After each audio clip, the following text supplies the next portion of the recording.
Awana missionary for Northern Nevada. I'm here with Kelly Bullis, longtime Awana ministry team member, commander, leader, all things Awana, and we are here to talk to you guys about what you can be doing over the summer to get your club ready for next year. I know most clubs, there's a couple that are still going, but most clubs are not active right now, looking for something or getting ready to prepare for next year. We're just going to give you some tips on that. So before I start, though, you can, if you want to comment on this, you can comment below in those comment section below. That's the first thing. If you'd like to be part of these online communities, online training, and you want to do it live, you can watch the YouTube video, but if you want to do it live, you'll need to get a Google Plus account, and then you'll need to circle me. Google Plus is like a Facebook for Google, and then you'll need to circle me, which would be the equivalent of friending me. So I'll put those links in the comments of this training, so if you want to do that in the future, feel welcome. So having said that, I think the first thing that we're going to talk about is appreciating the volunteers for this year. And I'll just tell you what we did at our club is we would have a dinner, leader dinner at the end of the year, and we tried to make it as much as possible about just celebrating what the leaders' accomplishments did. Don't really have too much of an agenda for our reasons, but just celebrating their accomplishments. So how about you, Kelly? What kind of things do you do? We did the dinner too, and we gave their service pins and book awards and everything to the leaders at that dinner rather than in front of the audience at the kids' award ceremony. We kind of tried to shorten the award ceremony so everybody wasn't bored to death, and we really wanted to do more appreciation and individual recognition of accomplishments of each leader in front of their peers. So we did that at the dinner. We always had a little gift, you know, as a part of their pin. You know, it might be a coffee cup or a T-shirt or something. And then we also had a form that we asked everybody to fill out that basically said, I am coming back as a leader, and I will continue to do what I did, or I would like to do something else. And if that is, you know, something else, then what do you want to do? And so we would get that as a commitment from everybody. So I would know at the beginning of the summer, oh, my game director's leaving me, or I'm losing 2 Sparky leaders, or one of my secretaries isn't coming back. So I would know what positions I need to be filling. And then also, we would do a little dry erase board where I would ask everybody, I would write down, what are all the things that we did right that we got to make sure we don't forget that we do again? And that would build a lot of excitement and enthusiasm, because the more people said, oh yeah, we're doing this and we did that, and then we'd have this big long list on the dry erase board of all the things everybody's really happy about, and we would make note of those, try and make sure that we keep doing those. Then I would say, okay, now nobody's perfect. What is the one thing or couple of things that we really shot ourselves in the foot over that we got to make sure we don't ever do that again? And you know, usually everybody kind of stare at the ground, stammer, and whoever had something that was bugging them would finally speak up. Maybe it was a personality issue, maybe it was they didn't like the standard or whatever, but they got it off their chest and we wrote it down, and they felt like they were heard. Usually people would, as soon as they say it, they would go, that's not a big deal, never mind, you know. But they felt like they were heard. They got a chance to say something that was bothering them. And sometimes there were some really good criticism that we would incorporate into making sure we did better in the next year. Yeah, you know, I think that's a great idea as far as the whiteboard, just because, you know, people want to feel part of the team, they want to feel heard, they want to feel their feelings validated. So I think that's I really like that idea. I wanted to just share a couple. I have a screen share, and I wanted to share some forms that are on the that are actually on the website, the Awana website. Let's see. This is if you go to the awana.org and you look for equip leaders, and then you go to leader appreciation. This is actually some of the stuff you can the tools that are available from Awana that you can use. You're talking about your form. Now, if somebody wants to make up their form, that's great. There's a form here. If you look down there where my cursor is, Awana Ministry feedback form. There's some tips on how you might be able to do your celebration dinner. There's also a prayer card. So if you as commander or director want to use that and get prayer requests for over the summer, those are some resources you can use. So those are some of the things that are available from Awana. Let me go back. Then, the next thing we would do after our dinner, and we do the same thing at my club. We start figuring out. Basically, what I say is, I say, hey, thanks for serving. Not those kind of words, but we appreciate them. And then, hey, unless I hear from you, we're expecting you back in the same job. And if not, then let me know. And then we would start to develop. We start figuring out a recruiting strategy, and I think it's important to start thinking about that a week before club.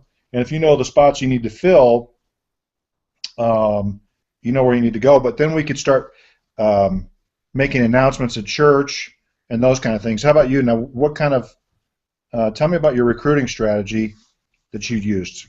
Well, obviously having the leaders let me know if they're coming back or not, and if they wanted to switch to another position, gave me an idea at the beginning of the summer where I was going to need to fill those slots.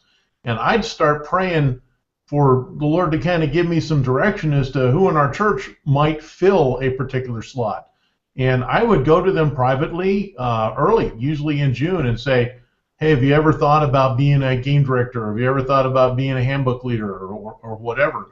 And I'm not asking for a commitment right now, but let me give you some materials and check out the website and here's some videos or whatever. And let's get back and talk about it later. And pray about it. Let's see if God puts this on your heart to do or not. So I didn't go and strong arm them and guilt trip them or anything like that. But I made them aware that I think they would be good in working with children's ministry in Awana. And a lot of people were surprised. Oh, why? I never would have thought you would ask me. And they were honored, and they took the request seriously and didn't just say no. They thought about it, and sometimes they would say, I prayed about it, and it's just not going to work. I'm going back to school this fall or whatever. But other times people go, I'm willing to give it a try. Yeah, I think the thing is, if like you say, you pray for leaders, and we'd ask them to pray about becoming a leader. And so if we're praying for them, and then they're praying, and the Lord's talking to us, and the Lord's talking to them at the same time, then that's a good fit, rather than just trying to, we want people who are called, not necessarily just any warm body. So I want to share some additional resources. Let's see. If you go, in that same area of the website, there's a spot on there for recruitment tools. So right here are some lists of role descriptions that people can use, and that might be helpful. And then here there's a recruiting video, and the recruiting video can be used, say, on a Sunday morning, and those are kind of testimonies of Awana leaders around the country of their experience in leading a club or in working in a club, and those are powerful, because then all of a sudden they see they're just not just babysitting kids, but they're actually doing kingdom work. So again, that's on in the awana.org site. If you go to Equip Leaders, Recruitment Tools, and if anybody has trouble finding that, let me know, and I will point you in the right direction. So then the next thing I want to talk about is some of the churches that we serve have some kind of summer outreach, and a couple ideas I have is, a lot of churches will do a VBS, and Awana has some materials for that, and so you can do that either. Am I getting echo? Are you hearing echo? Oh, what was that, Jeff? Are you hearing echo? I was getting some poor system performance, but I was just clicking some things and closing programs, and it's gotten better again. Okay. So some churches are using a high-powered software, and rather than just they can either do it as a 1-week program or as every like say if you're in Awana clubs on a Wednesday night, every Wednesday night do it. That's 5 weeks over the summer. Awana's got some other tools you can use for VBS and materials. So if somebody's interested in that, let me know. So you can do some summer outreach. And then tell me what you do in summer, Kelly. What you're talking about your motivation to help kids finish their books. Well, we kind of spent many years refining the process of using an incentive throughout the year that the kids would respond to and work harder to finish their books. And we tried taking them to a Giants baseball game and going to an Aces baseball game and going to the water park in Sparks and trying just some different things. We even had a beach party up at Lake Tahoe, and what we found is the one that worked because we had a big bus and we could do it was a trip down to Vallejo to Discovery Kingdom for the day, and that seemed to be the one that when we would promote that every week and every month in club throughout the year, going, if you're not by this point in your book, you need to get caught up because you want to go to Discovery Kingdom. And we would have pictures of the prior year trip to Discovery Kingdom and people in riding the roller coasters and going on the splash and everything. And that seemed to be one of the major catalysts that the kids would start to push themselves. We always had a full bus going down to Discovery Kingdom, so that was a big event. It took all day. We'd leave at 5, 6 o'clock in the morning and wouldn't get home till 10:30, 11 o'clock at night. So it was a long day. Everybody had a great time, and they were talking about that all summer. And even in the fall when we started the next club year, I would ask certain kids to step forward that I could interview in front of the whole club. So was it worth going to Discovery Kingdom? Are you glad you finished your book? Oh, yeah, they'd say, and I'm going to do it again. Well, so finding something, and maybe Discovery Kingdom doesn't work for your club, but finding something that really excites the kids and you use that to promote all year long, it will do what you want, which is to help them finish their book. Yeah, I like that. I think that then it gives a tool to talk to the kids, and rather than not finishing their book, it's a positive thing, and you can talk to them about, hey, Discovery Kingdom, whatever, water park or whatever works for the club, but having some kind of care at the end of the year to help them, I think is a great idea. So you recruit, or you appreciate the leaders, look for new ones, setting up a recruiting strategy, maybe have a summer outreach. And then tell me about, it comes about July or so, and you start thinking about next year. Where'd you go from there? Well, before we got to July, you don't want to forget camp. Nice. Camp always happens at the very end of June, and for all of our kids going into 6th grade or higher, that was the next big event of the summer. Having enough leaders that were going and all the kids, and that's a big event, and you want to use that also as a promotion to finish your book because you want to go to camp. So a little secret about running a Awana club as a commander is you've got to think of all kinds of little carrots you can stick on a string and dangle in front of these kids to get them to finish their book. Camp is one, end of the year incentives is one, contest between the kids is another. You want to constantly be pushing them to go beyond what their comfort zone is. And believe it or not, they actually can do it.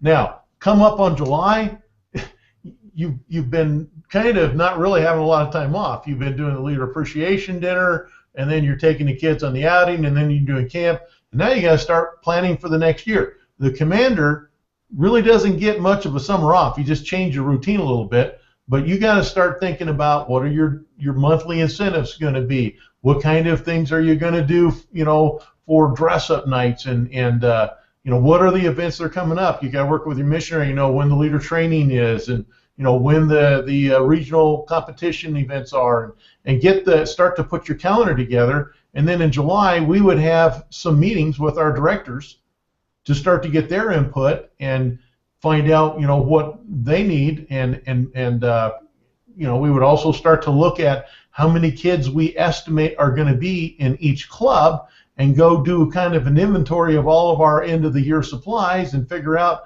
we need to order so many first year books and so many Sparky second year books and so many uniforms and so many awards, and start to build our order form. And this can save you a lot of money for a couple of reasons. If you order early, you beat the rush of everybody else in the country ordering, and you get your order quicker. You also save on the shipping because you get it all in one big box instead of a whole lot of little boxes throughout the year.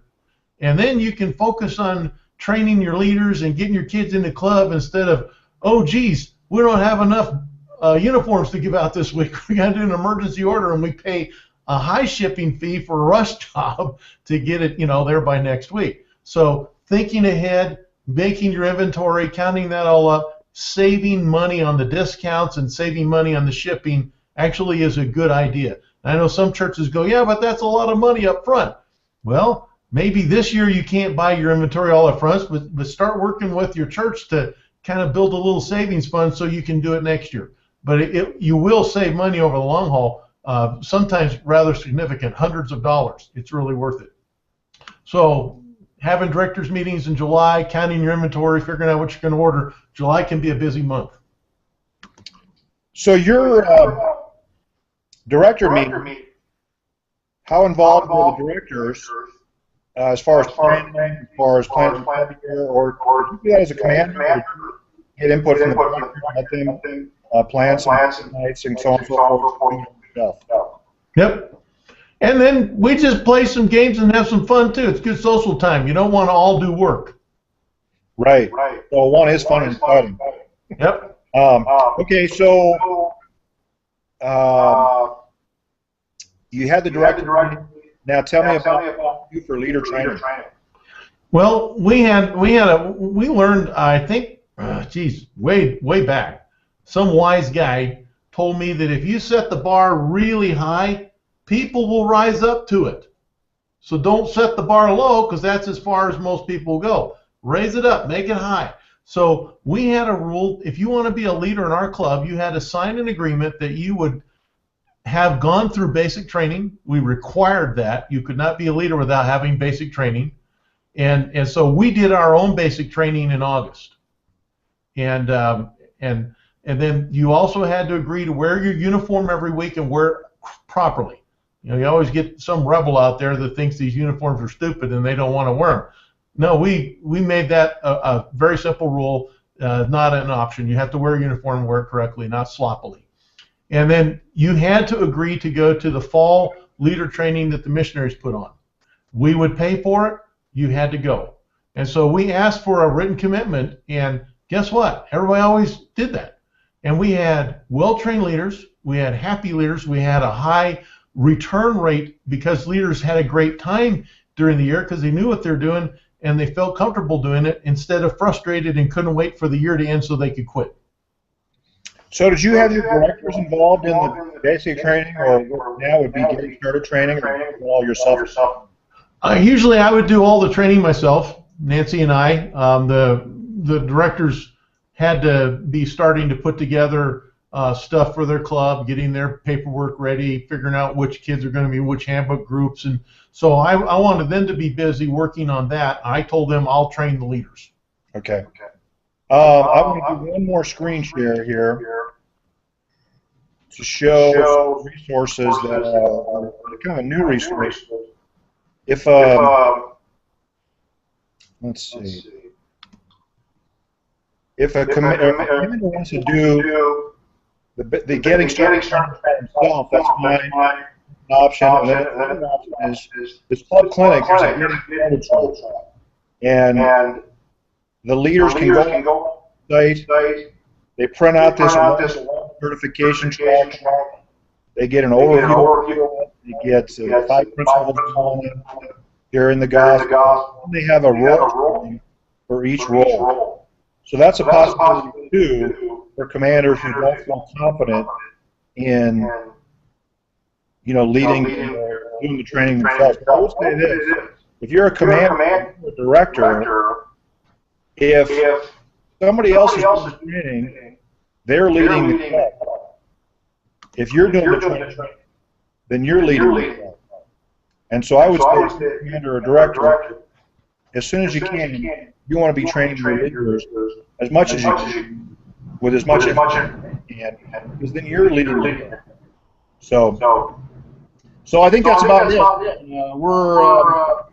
We appreciate the leaders, find out who's coming. Set up a strategy, do some summer outreach, do some summer motivational things, trips, etc. Camp. And July rolls around, we start meeting with their directors. And even though we're in the 1st of June, so the club year is just around the corner. So, is there anything else you want to say? Well, somebody really wise guy named Byron Myers told me that if the commander spends the summer organizing, planning, training, preparing, and starts the club having done all their work, the rest of the club year is much easier for a commander. Everybody else is now working hard. So you can either, as the old saying goes, the Mr. Goodwrench, you can pay me now or pay me later. If you don't organize and get yourself, all set up during the summer, you're going to be trying to play catch up all during the club year and being frustrated and burn out. So spend the time, do a little extra steps in the summer, spread it out, don't burn yourself out, but stay on track. And by the time club starts in the fall, you'll be going, wow, this is running really smooth. I think you're right. I think as a commander in our club, the majority of the work that I do is over the summer. And I feel like a lot of times once the club year gets started, it's almost a relief for me to actually go through the club nights. And the main work is the preparation time over the summer. So I think that's it. If you have any questions, send me an email, and we'll see you next time.